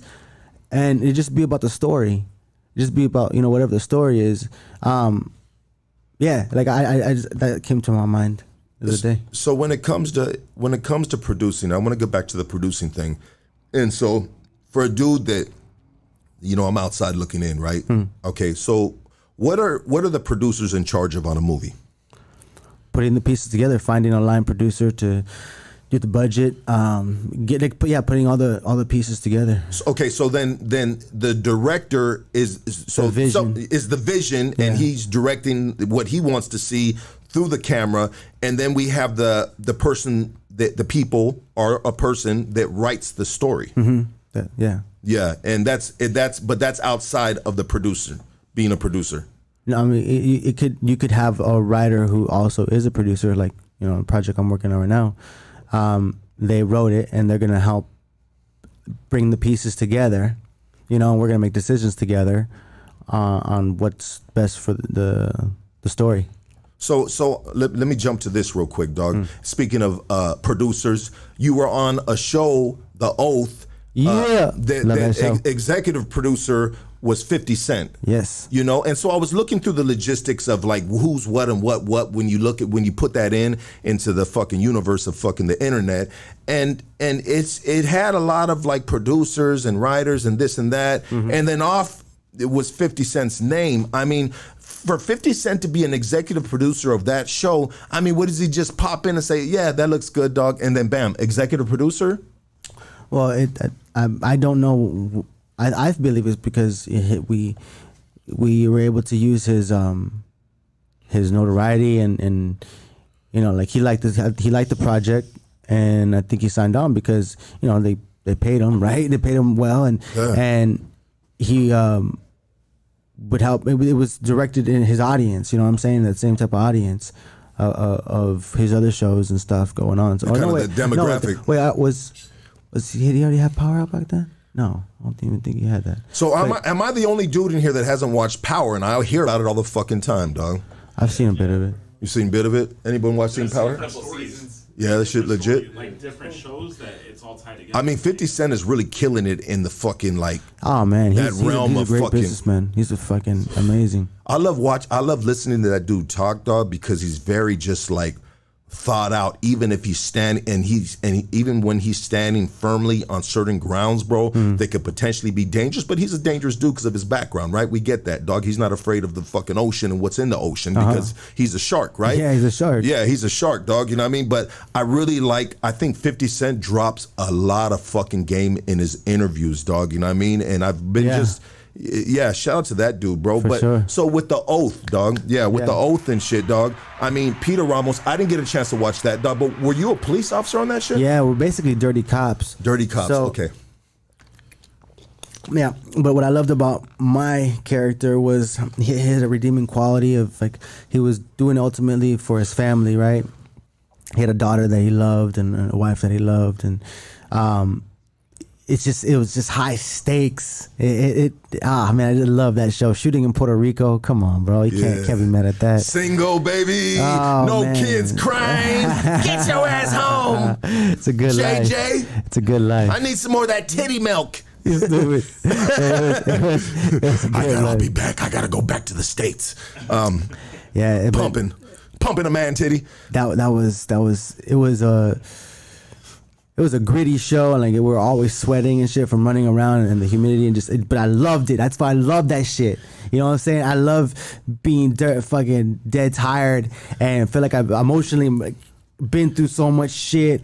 I get home and so back to my room and then Ryan Quantum, my boy who played my partner on the show, like I look across the ways over there, it's like, it's getting tomorrow, bro. Like we took our work home, you know. And I would have taken that uniform home straight to the club and shit, dog. What do you got underneath that mini skirt? No. Yeah, right. Hey, in my next life, I'm gonna be a cop. I'm gonna be a cool ass cop, dog. Straight up, dog. Hey, my G, you know what, dog? Put the gun back in your waist, dog, and get your ass home, homie. You acting, you know what I mean? You just need to chill the fuck out, dog. You know what I mean? Think about what the fuck you're gonna do right now, dog. I mean, but then again, I'd be like, man, I need some money, dog. Hey, you little motherfucker right here. Man, I'd be in the fucking feds with all the crooked ass cops, dog. Scratch that, dog. All right, bad idea. Bad idea. I would love, that's the type of shit I want to do, though. I want to do more like detective and cop, you know, role. I like that stuff. You know what I'm saying? I love all that. What I call running and gunning. You know what I mean? I came into this shit to have fun. Yeah. You know, like I mean, I have. Listen, my range. I'm my biggest fan. You know what I mean? Like you gotta be, bro. I'm my biggest fan, dog. And my fucking household hates it, bro. They're like, "What do you want, an autograph for? You acting like a little bitch, Lucky." Well, just because you got your podcast going, blah blah blah. Like, bro, they're fucking haters in the household. But maybe I'm acting a little Hollywood now, dog. You know what I mean? Yeah, cut my toenails. Yeah, we're too much. Saw that motherfucking corn down. Some people you just can't give them no power, and I might be one of them dudes, dog. Unsubscribe right now, dog. You're gonna blow me up and you're gonna fucking destruct me, dog. You know what I mean? But you gotta definitely be confident in your stuff. Like I actually, and here's actually something I've also wanted to talk about on the IG. Like I put shit out, like my thoughts. See it. I love it. is why is it that people that are confident and cocky, why does like, or like, you know, I mean, not even cocky, you know, because I think I'm cocky to a certain extent, like, but like not like, like I'm better than you. It's like I just have so much confidence in myself, like, you know what I mean? Like it's. I believe we all could have that, and you just it's in here, man. Like it's in between the ears. Don't be mad about me, homie. Pick your game up, dog. Follow the lead, homie. I'm dropping you gems right now. You see this shit right here? It's just about loving yourself and feeling yourself, whatever. You know, I just love yourself, dog. And so this is what I said. One of the things I say. I was waiting for the clapping to finish. Go ahead. Calm down, guys. Studio audience. Where's the producer at? But no, like if everyone in the fucking world, right? Listen, we're not gonna live in a utopia, but like if everyone in the world were to like fix their own shit and love themselves and then share that love with the world, I believe we'd be in a lot more cooler situation. I mean, like, I could only see that like that would be better for the world. You know what I'm saying? So that's what I try to do. I make sure all this is connected right. Energy, and then I share that with the world, and that's the thing. That's what I'm saying. So if you do fuck with me, you do piss me up. That's when it's like, you know what I talked about earlier about having that other thing, like that's that purge election. Yeah, because I go from to I don't give a fuck. Yeah. I mean, I always tell people, I said, homie, if I'm fucking with you, I'm clowning you, I'm fucking having fun with you, dog, it's because I fuck with you, not because I don't fuck with you. But once you see me get serious, dog, and I got a smug look on you, homie, and I ain't giving you no motherfucking reaction, dog, that's fuck you, homie. It's when you stop talking when you should be like, right? When you stop, like, it's people like, when I'm not talking, sometimes I'm just thinking. Just like, what's wrong, JJ? Yeah. What'd I do? No, I'm just thinking. Did I burn your flaming on? Yeah, no, it's like the people, like, when I stop, when I shut up, you know, people think, oh shit, something's wrong. Yeah, but yeah, no. I get that sometimes too, dog, at work or wherever, dog. But sometimes, bro, like honestly, outside of this, dog, I'm a fucking I'm a chatterbox. But outside of this, dog, you know what I mean? I have my moments, bro. But rather than that, dog, I like my like quiet time. I like just to bring it down, even though it's chaos having a 6 and 7 year old little girl and shit. You know what I mean? But you know what? You have a 6 and 7 year old little girls? Yeah. Oy. Yeah, dog. Yeah, they're amazing, bro, and I have the best conversations with them. Oh, dog. Really? Oh, fuck yeah, dog. Oh, see, like, Daddy, what is God? God is everything. You see that tree right there that's growing? That's God. I mean, it's got to be beautiful for sure. I mean, being a parent is obviously, I can only imagine. But like when I think of a man lives and your girl, and your two little girls, like that's a lot of doing hair and a lot of like. It's a lot of petty shit, dog. It's a lot of pettiness, dog. But I'm the king of petty, dog. You know what I mean? No. So I'll petty your ass. Oh, no. You know what I mean? No, I'm just fucking around with you, dog. You know what? I wanted to say this earlier when you were talking about a couple fucking head concussions that you've had, dog. Oh, yeah. Some of the most genius comics in this fucking world, bro, you know what I mean, to exist, bro, has suffered head injuries, dog. Sam Kinison is one, dog. Roseanne Barr's another one, dog. Yeah, you know what I mean? Like, they suffered crazy head injuries, and so there's something going, bro, you a little bit of, you know what I mean? I'm not trying to put too much bun under your biscuits right now, but like, bro, I get you, bro. I appreciate it. Thank you. Do you ever think about that, bro? I don't know. I mean, I don't know if it knocked anything loose or knocked it right. I don't know, but what I do know is I've been watching stand-up comedy. I've been watching like Richard Pryor since I was a kid, like before I even understood what the jokes were. You know, but I would still be cracking up. Yeah, I've been watching stand-up all my life, and I don't know if that has any influence. I don't know if that has any influence. I think it does. I think it does. I'll say, and I used to watch all those shows back in the day. But what I was gonna say is, I have an interest in doing. Excuse me, guys, I'm a little high. So I have an interest in doing stand-up. Actually, my boy, Momo Rodriguez, he had a performance over at the La Brea Improv, and he had a packed house and everything. He told me, he gave me an opportunity. Like he goes, you know, pull up like put together like a 5-minute set, right? So I did it. I wrote it out and I had my little thing, and I thought I was gonna go up before him, like you know, after some act. I thought I was gonna go up before him and kind of warm up the audience or some shit. Yeah. You know, I mean, that's what I mean. He had other comedians doing their thing, right? But like, just give me my little shot, right?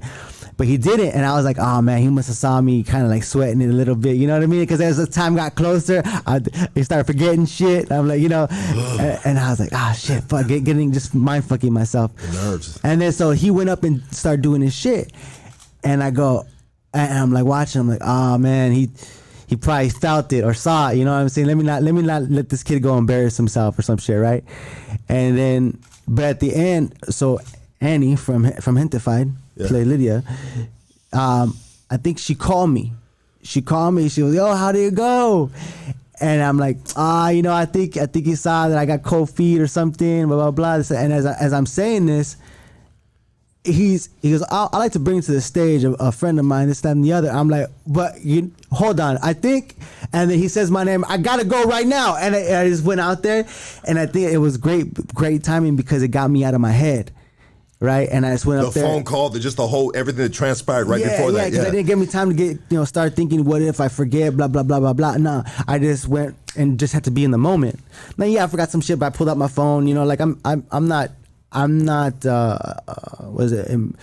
shy of crowds or whatever, you know what I mean? Yeah. So I was like, all right, but let me pull up my shit. And I started looking to find my place. I was more anxious. Like anxiety. Yeah. Or I was excited. No, exactly. I mean, it's a combination of everything. Like being anxious, bro, excitement, dog. It's all stems from anxiety. I want you to hear my story, basically. You know what I mean? Like that. I want you to hear my story, what I gotta say. So instead of just slowing it down a little bit and just like really being in the story and telling the story, right? Telling your stories, and then you hit the punchline. But I'd have so much to learn about that art. But I love it. I do love it, man. I think I gotta write more because I think I even have ability, and we all do to write, stories. I think that's what life is all about, kind of. Not all about, but you know what I mean. It's stories. You know what I mean. You get a good storyteller to tell you a story. You sit and listen. I think. I've had some amazing storytellers on this podcast, bro, that have no professional experience except life. Yeah. The way life was presented itself. And to be a good storyteller, dog, people always say, look, tell your story. I haven't really told it, dog, yet because I always feel like, you know what, I'm not ready, dog, because I've had some dudes on here, bro, that I was just like, wow, this dude has no experience in this shit. And the way this dude just painted this fucking picture, bro, like a fucking canvas, dog. You know what I mean? And did a beautiful painting, dog. And I sit here at times from dudes that have gotten out from prison, dog. And I guess when you're speaking from your heart, and it's something that you live, bro, and you're very passionate about it, bro, I believe that those are how the best stories are told. I'm with it, yeah. Yeah, and so I appreciate storytelling. And so, yeah, me too. I mean, if you can, to be a comedian, and to share stories, if they're made up or if they're true to you and shit, dog, I mean, I guess it's all about making sure that you speak it from your heart, so people think that maybe you genuine or they catch that frequency, that vibe. I don't know if I'm rambling on about this shit, but anyways, I feel like I am, dog. I mean, let's talk about this, bro. We talked about your spirituality, dog, and when you brought that up, it made me think about something that we're talking off camera, dog, in regards to you went to a part of the world, dog, and you sat down with some shamans. Yeah, I did that. I've done that. So my home was that your breakthrough with your spirituality? No. Okay, cool. No. I mean, like I said, I believe in the universe. I believe in energy, right? I believe we all have some type of energy type shit. I don't believe in, like I said, if anything, that's the thing that came to me with this, what your homeboy said, like, we are God. Like, I felt like, we're all God. That was my aha moment, if you will. I was like, that makes sense. Like, I feel like I am. We're in control. Right? It's exactly. Yeah. So, and again, that could be very intimidating too, right? Both, it's awesome, but it's also intimidating to how to use it. Where the fuck were we going with this? We were talking about the shaman that you sat down with. So hey, as far as that, my homegirl has this retreat called the Awakening Retreat, and we went down to Mexico, out in like 3 hours outside of Mexico City, and we're up at this I don't know, this where they do it. Like this place is made for this. They flew in the shamans from the Amazon and they made the ayahuasca and prayed over it and everything over there in the Amazon, and they brought over the hape and we did this. I forgot what it's called, a mezcal or something like a ceremony or something. Yeah, I forgot what the name of it was, but it was in this thing. It's like a sauna, but with rocks and shit. Yeah. Sweat lodge almost, huh? Yeah. Yeah. Yeah, sweat lodge. Yeah, but there's their name. I forgot what they call it. But anyways, I did the toad poison in my arm. How's that? How do you do that, bro? So they burn. The shaman burns a hole in your arm, basically like a layer of your skin off, and then gets it's like a poison from a toad. So they get it, they scrape it off, and then it dries. Not right in front of you, but they bring it to you and they put it into the like 3 dots. Or like it was, I forgot how many at a time. But anyways, they hit me up, and different people have different things. Like again, it's for healing. I didn't go for that. I didn't feel like I needed healing. I feel like I loved myself and I was at peace with myself. I just wanted to try it. I wanted to try the toad, and I wanted to try ayahuasca. I wanted to see what happened. So it takes nuts to do that. Yeah. I'm not afraid. I'm not afraid of going deeper, and I'm not scared of whatever the fuck that is. So yeah, I feel like I'm a warrior at heart. I'm not. I don't have all the skills. I do train. I fight. But I feel like that's what I am at heart. I've been shot at. I've never been not a shootout. I've been shot at. I ran. I mean, a warrior knows when it's time to retreat and fucking duck and dive and them things. So stupid. I was so pissed. I started going out. I had like a knife in my fucking car, and I was so stupid. I went after him. Like I was so pissed. But I was like, "What the fuck are you doing?" Yeah, you can't bring a knife to a gunfight. Yeah, sir. you fucking idiot.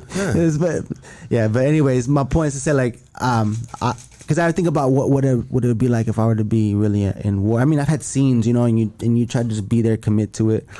But that's a scene. That ain't, that ain't real life. If you think about being in Afghanistan, being like, that type of shit, like, whew, you gotta focus. I mean, I can only imagine. Yeah, that's some intense shit. But I don't know where I was going. No, we were just talking about you sitting with the shaman in the sweat lodge. They did the 3 dots. They put the toad in. What happened, bro? So, like I said, different people are going there. They're going there for healing, and you're going there for cheap thrills. Exactly. So, but I was there with them, and people are throwing up red and we blood now. But people were throwing up different colors. Did you have your blue rag with you? Yeah. I was there. But before you do it, you knock down all this banana water. I guess to help the acidity to coat your throat, your throat of the acid of the regurgitation of when they put this shit in your arm. Oh shit. Yeah. So and I swelled up. My face swelled up, like not like Hitch, but maybe baby Hitch. and I just sat there and I could feel I was getting hot, and all I threw up was the banana water. Other people were throwing up different colors, black, like and they said it resembled whatever the fuck they were going through. Yeah, and people were like crying and going through all this, and I sat through it, and then after that, I stopped feeling nauseous. They hit me with the hape, which is grounded up tobacco, and they blow it up your nose, and they first you go, you breathe in and out, and I think the last one, then they go, and it goes into your whole nasal cavity. And you feel it, and you just hold your breath. Hold your breath as long as you take it. You take an inhale, and you hold your breath for as long as you can, and blow out, and you fucking go to the outer universe of planet Krypton. Like you go all the way there, but at the same time, you get what's called grounded. Like my body, everything. I just went down to the ground. I put my forehead to the ground. And it's like, but I felt like I was all the way out in past La La Land, like just all the way. but my head is stuck to the fucking floor like this, and then because I am who I am, I'm like, and I get myself to my fucking feet, and I start like, I managed to get my bearings to start running around, and bro, I've been to space without being there, like, you know what I mean? Like, I feel like I'm high with you right now, dog. I feel like I just took that trick with you right now, dog. I was holding on to my seat, like, oh shit, take off. Put your seatbelt on. Oh man, it was. Bro, I want to do it, dog. You know when they say and the ayahuasca. Yeah, go ahead. Then the ayahuasca experience is, I know that people deal with their shit and we dance and in the circle and yeah, it was. They actually, I didn't say this. They told me they said I was a warrior. I was dancing. I wasn't like trying to do anything warrior like I felt, but like I was dancing and happy and shit. And some people were crying. Some people go through these different stages, and I felt like it was cool to be a part of everyone else's experience and to be whatever I was supposed to be there. They said I was a warrior, and I was like, maybe I was whatever that's supposed to be for the group. You didn't cry. You didn't cry. Everybody was going through just maybe past life, maybe demons. Maybe there was like. Actually, no. I mean, not cry, but my eyes definitely got watery, almost of joy, Yeah, you know what I mean. I was that's a different cry. Appreciation. I was like, dang, you know, and you're just like out in the outer sphere, whatever, you know. How long did that last? Oh, I can't. I lost my sense of time on it, but it was over a night. You know, we till the sun came up. Wow. Yeah. Because I heard that when you take the DMT. Toad. It was like 5. No, I mean it's like 5 in the morning. I don't know. Yeah. From maybe 10 or I can't forget. I mean, did you come out a different man from that? No, it was another experience for me. I thought it was beautiful. I thought it was beautiful for everyone that experienced it, and it was cool to be a part of. Again, I'm just collecting all these experiences before I die.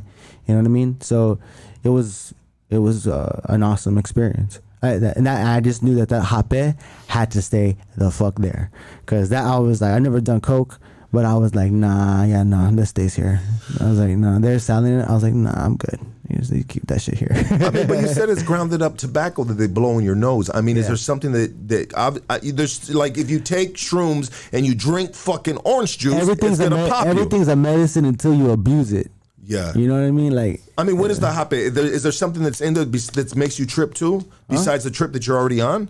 The hape, like you said, is grounded up tobacco. Mm-hmm. You know, so is there elements in that grounded up tobacco that gives you a high or a trip, or is it just? Well, I believe that's what it is. I believe that's. I mean, whatever that grounded tobacco is, it takes you to start. It takes you everywhere. You know, and that's okay, so that makes sense, because sometimes people are going to say this is an apple pie right here, right? Yeah. You know what I mean? But we don't know that it was infused with fucking THC, so it's a different type of apple pie. So that shit was infused with some shit. But all this stuff is, hear me out, that's all folks. No, but it's supposed to be meant for healing. It's supposed to be meant for medicine, and you know, it's not to be. I was like, let me try it. Let me see how it goes down. And yeah, I was open to having an experience. I was open to it, but you know, it was just a really cool high. But the hape for me, that was my favorite. Oh shit, that's why he said fuck you, bitch. That's all I was like, you ain't coming home with me. Nah, you stay here. They're like $5. Make you holla, warrior. I mean, do you think that everybody in their life, bro, should have that experience? Yeah, I feel like you should face anything that scares you. You know? Let's go. Like, I'm not I'll wait for the clapping to stop. No. It's done. No, like I've always been a person, like when stuff that scares me, I attack it. Except for like, I contradict myself, because I'm telling you the stuff like the producing and my apparel line that for some reason I've stayed. Maybe it just wasn't supposed to happen. I believe that everything happens when it's supposed to happen. But like like whether it be physically or whatever, like I face my fears, you know what I mean? Whether it's in the boxing ring or like, you know, there's guys I spar with, 22-year-old kids that fucking, you know, 6 foot, light your ass up, 200 pounds. No, but I mean, I get them too. But like, you know, I get in there and people be like, "Yo, man, you crazy," and I'm like, I want to face those challenges. I go, and especially going in the street, they ain't no life ain't gonna, you know, whatever's gonna be in front of you is gonna be in front of you. They're gonna be like, "All right, round 1 is over with." Like, hell no, homie, you got a cool fucking 30 seconds, homie. Get that shit the fuck off, dog. No, but I just love it. But anyways, my point is to say I face things that scare me. You know what, bro, and that's something that I need to work on. But just real quick, you talking about your peril, you're talking about things, you know, into fruition, you know what I mean? This is my cousin Nick right here. He's got Roulette Printing, and he's got the biggest fucking screen printing company in Huntington Park, bro. You know what I mean? Badass shop, dog. So, I mean, in regards to anything apparel, bro, get his number, dog, on the way out of here, dog. Yeah, absolutely, dog. You know what I mean? But facing fears, dog, is really, I mean, it's something that I'm still doing, bro. Even at 40, I'm 45 years old, bro. It's something that I'm still doing at 45 years old, bro. You know, and there's some things that I'm a little reluctant to put one foot in front of the other, dog. And, you know, I think we always gotta, we will never stop facing our fears, you know. And I think it's something that a lot of people avoid, bro. Yeah, they avoid it, bro. Yeah, you can't, I guess what you're trying to say is, and you correct me if I'm wrong, it's like you can't avoid your fear. Like you have to eventually deal with them. Is that what you're trying to say? I'm just, you know, I'm saying that I've been doing it, bro, but there's some things that I put a little bit off on the back burner, bro, that I know that I still need to do, and I will do them, bro. You know what I mean? I'm going to trust the process, dog. You know what I mean? You know, but I think that's something key, and that's something that the listeners right now should, you know, put that on the list, you know, of things to do. Face the fears. That should be on top of the list. You got to, man. Like you got to, like, again, if you deal with your own shit, you deal with your own shit instead of pointing your finger at like life and why your life is fucked up or whatever. Like you figure out, work on the how, or like, you know, or like it's really about perspective, man. Like it's really about perspective. The stuff that I've been through as a child. And listen, many people have been through shit. And that was actually my upbringing too, like my mentality when I was growing up. Like all the shit that happened to me, I was like, I go, there's people that have been through worse.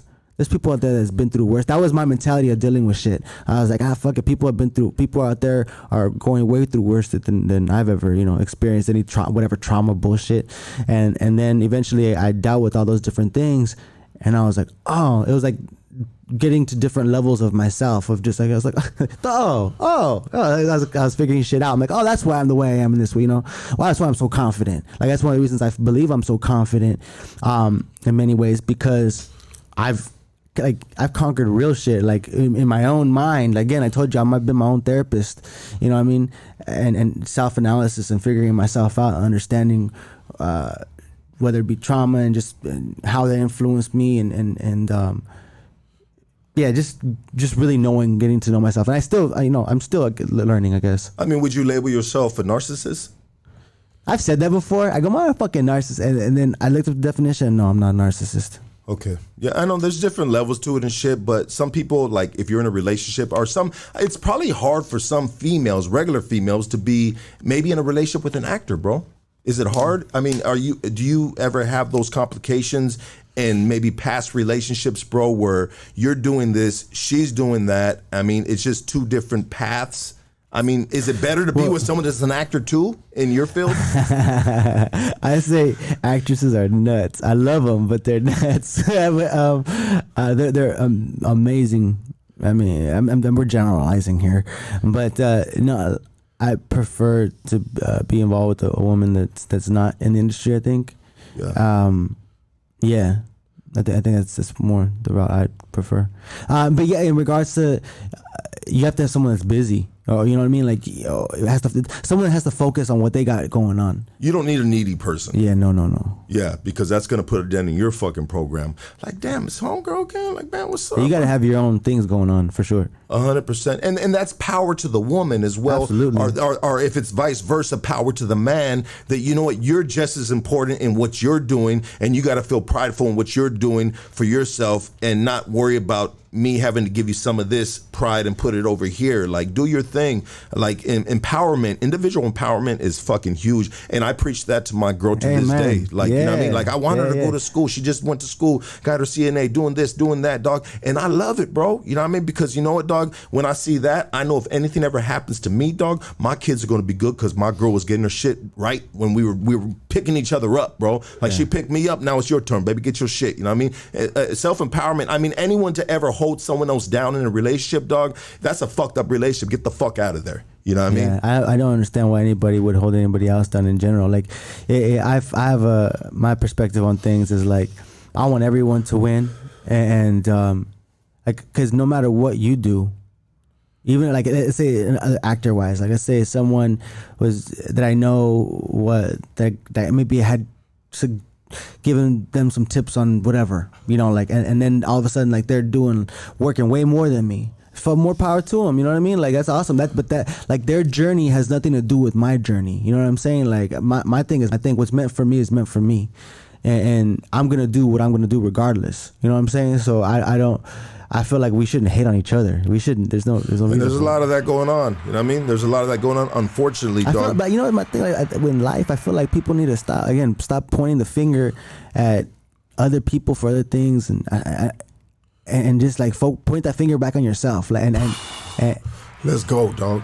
Let's go. And there's a lot of shit going on, and like bro, we are constantly triggered. We are constantly baited on all social media platforms. And sometimes it makes you feel like, nah, fuck that. I'm gonna reply. We don't need to reply to all that shit, because why? They got us on a fucking hook, dog. And now we acting out of character, and now we putting ourselves in a position for people to critique us, dog. You know what I mean? And maybe that could potentially hurt what we were doing before that, dog. Keep your fucking tunnel vision, baby, right? Yeah, I think you're giving it too much energy. Yeah, don't give it too much energy. Energy, dog. How key is fucking energy and how you spend that shit? Yeah, man. We only got so much, and then we're done. Absolutely, bro. I wanted to ask you a couple more questions, bro. In regards to the... Make them good. Hold on, I just pulled this one out the oven, sir. It smells like chocolate chip cookies. Okay. I just wanted to ask you, bro, in the climate that we're in, bro, in regards to the like, you know, I think the Me Too movement is kind of passing a little bit after the Johnny Depp case and just different things that have transpired and shit, dog. But moving... Bro, I'm so sorry. Go ahead. I have to give a shout out to my boy Clifton Collins Jr. from Crank too. I can't. Like, let's go. Yeah, it's another Latino that I got to work with, and he's a legend here. You know what I mean? It's great fucking work. So, anyways. Yeah. No, absolutely, dog. Shout out to the homie right there. So we'll go back to it. Yeah, no. That was like a thought that came back. I do that all the time, and people hate me for that. But when you're sitting on this side of it, they love you for that, dog. You know what I mean? But I'm just saying, bro, moving in the Hollywood realm, bro, I mean, how is it? Is it just very like, oh, watch what you say? Like, you know what I mean? Because you could potentially like lose your role, bro, over just saying the little bit of thing, dog. I've definitely, I actually on my social media, I keep it just all about me, man, and I do it that way because you can't tell me shit. You know, I'm just gonna do my thing. I'm not gonna share my opinion about so much like social thing or like political or even my thoughts on just whatever. I was like, you know what? At least that's how I feel right now. Maybe tomorrow I'll feel something else. But like, yeah, I'm just like, let me just. My place is, I'm looking forward and I'm trying to be better and just what I can control. You know, I mean, some people thrive off the controversy because making statements on things that are put out there and shit can make you or break you and shit, dog. And people have made careers over that shit, dog, of commenting on every little fucking thing, and it can be some outlandish shit. That's true.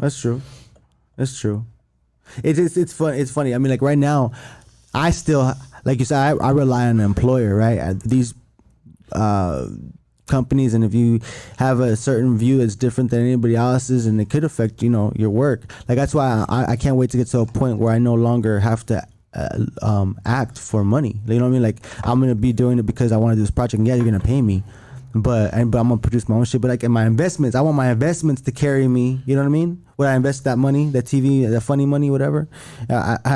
I use that and I put in my investments and carry myself that way. And then whenever I come across projects that I dig, it's not working for a paycheck. You know what I mean? Then that's my ideal place to be.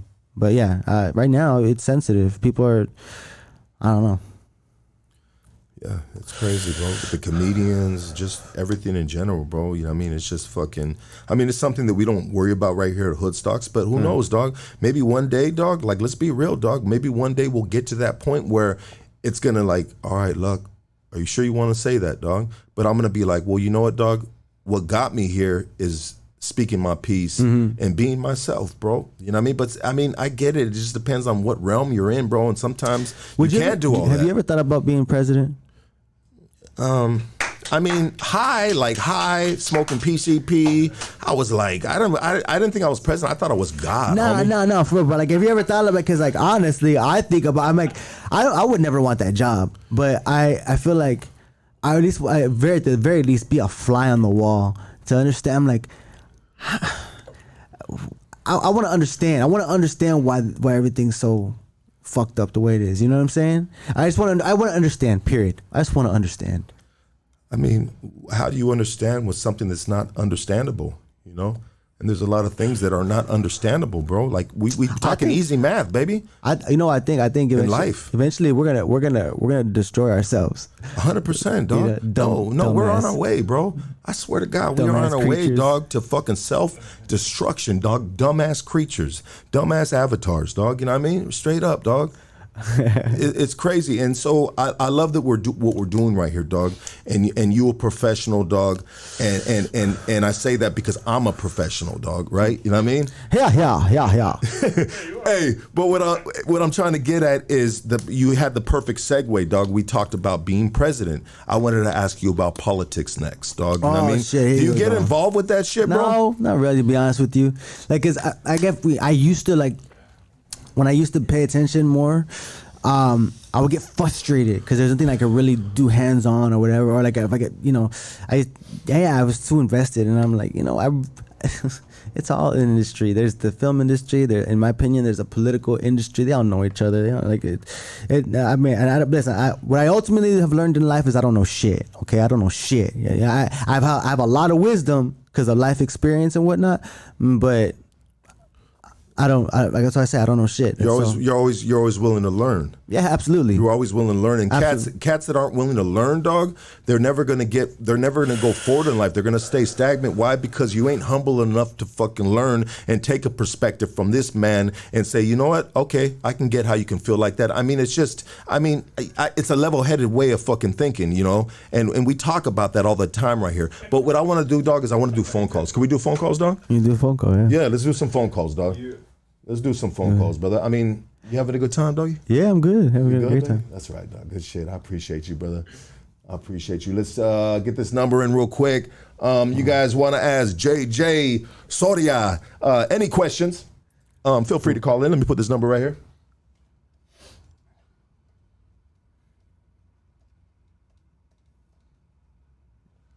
Like, everybody hit that like, hit that subscribe. We appreciate everybody. We love you guys, man. We ain't shit without you motherfuckers. You know what I mean? And that's just real shit. You know what I mean? It's a team effort all the way around, baby. You know what I mean? You know, and we're very thankful for all listeners, all Goonies, the community, baby. We love you guys so much, dog. You know what I mean? Do you ever microdose shrooms? I seen mushrooms right there, and we do it all the time right here on the podcast. We have some right now if you want some, bro. Not tonight. Okay, not tonight. All right. You know what, bro? When I microdose, it hits me like cocaine. You said you never done cocaine, dog, but we got some of that right here for you too. Yeah, no, I'm just fucking with you. We ain't got none of that, dog. we got the natural, baby. You know what I mean? We got the shit that grows out the earth. Do you think if they legalized all that shit, it would be better or worse? You know what? Let me tell you something about microdosing mushrooms. So I have... No, not just mushrooms. I'm sorry. I mean like everything. Like cocaine, all that shit? Yeah, I mean, you know what, dog? They might as well make some money off it, bro. I think because they buying it anyways. Yeah, that's gonna be on CBS, motherfucking shit. Oh, yes. You got stress, you anxiety. Yes. Take this microdose right here. It makes me feel amazing, dog. They're just waiting for them so they can take it over. Like so that once they have control over it, then they're gonna like, all right, now we can go ahead. I mean, shout out to all the dudes that have done years in prison for marijuana. God damn it, dog. You motherfuckers, dog. Here we go. We got a phone call from San Diego right here. Let's see what we got. Oh, they hung up. I might have hung that up by accident. Oops. Go ahead and call back, my G. Go ahead and call back, doggy.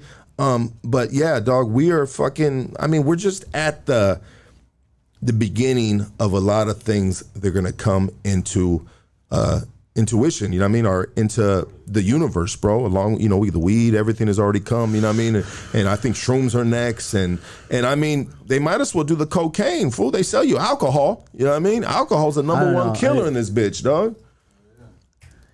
Man, I've when I do cocaine, I can't stop jacking off, dog. You know what I mean? I'm the jackrabbit. I'm the energizer bunny. You know what I mean? I don't even need the cocaine for that. Dog. Well, salute to you on that, sir. Your testosterone levels are way up there. You know what I mean? Mine are sinking. my level. The doctor said your testosterone is to the bottom, sir. I said, well, inject me with some of that shit. I need a fuck tonight. Yeah, go get a test shot. Yeah, I do sometimes. Don't tell nobody. No, fuck what? Like if it helps, why not? Yeah.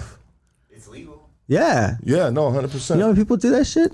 I mean, if it helps, you know what I'm saying? Like, I'll do it if I need it. 100%. Thank goodness. Hopefully, I don't. But you know. Well, they say it's apparently it's supposed to happen. But I think I'm superhuman, cabrón. Fuck it, you know, like. And you are, sir. You are. You know what's crazy is when someone thinks they're superhuman, everyone's like, no, you're not. How about remember this? And it's like, homie, let the dude be superhuman, dog. The fuck, dog? You know what I mean? He's on my team too. I need my team to be superhuman, dog. I need all these motherfuckers to feel like they that dude, bro. Well, yeah, but just when I get up, I'm gonna, like, my knees are gonna click and clack and everything. But you know, it's all good. It's all what's in here, baby. It's all in here. When you fall down, you bite the kneecaps. Hi. You know what I mean? So yeah, dog. This has been a good time, dog. I mean, it sounds like you're getting ready to get into some podcasting yourself.